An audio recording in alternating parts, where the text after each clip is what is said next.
This is my winter coat.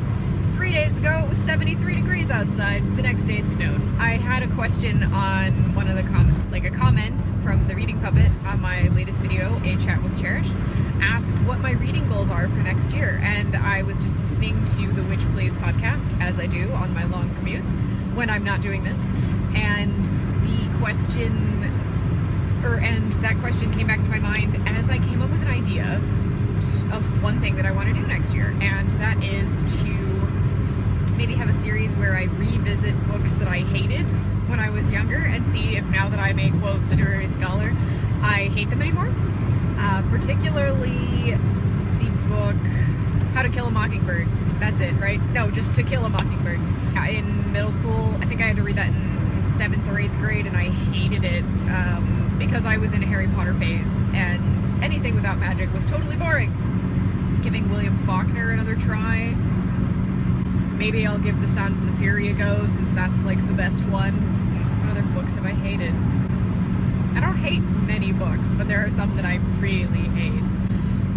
What books do you hate? Tell me below. I'm curious. My brother hates Jane Austen. Maybe I could get him in on this and make him read Persuasion, or at least watch the Jane Austen movie.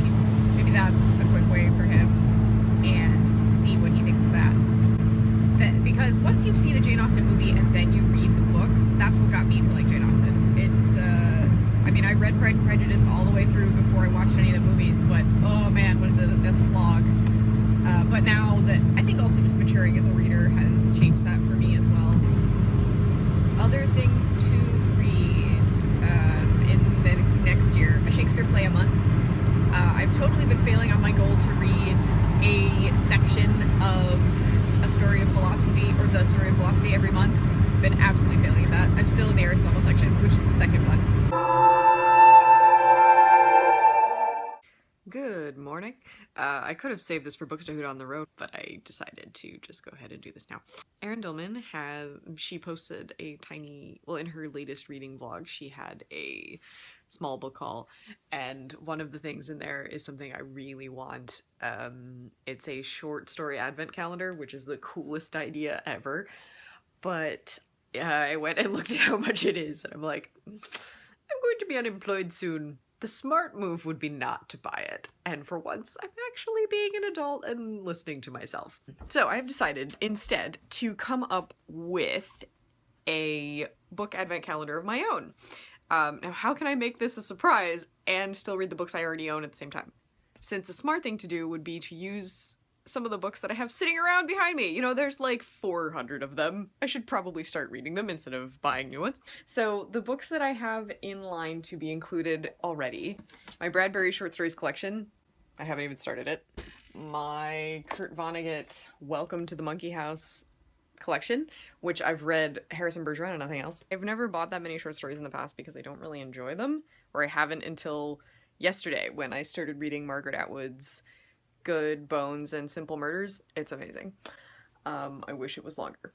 What other one? Oh yeah, I could do these novellas on longer days. Tales from Shadowhunter Academy and The Bane Chronicles, which I still haven't finished despite having the audiobooks. I was thinking of putting a few essays in there too. I'm still reading How to Be a Woman by Caitlin Moran.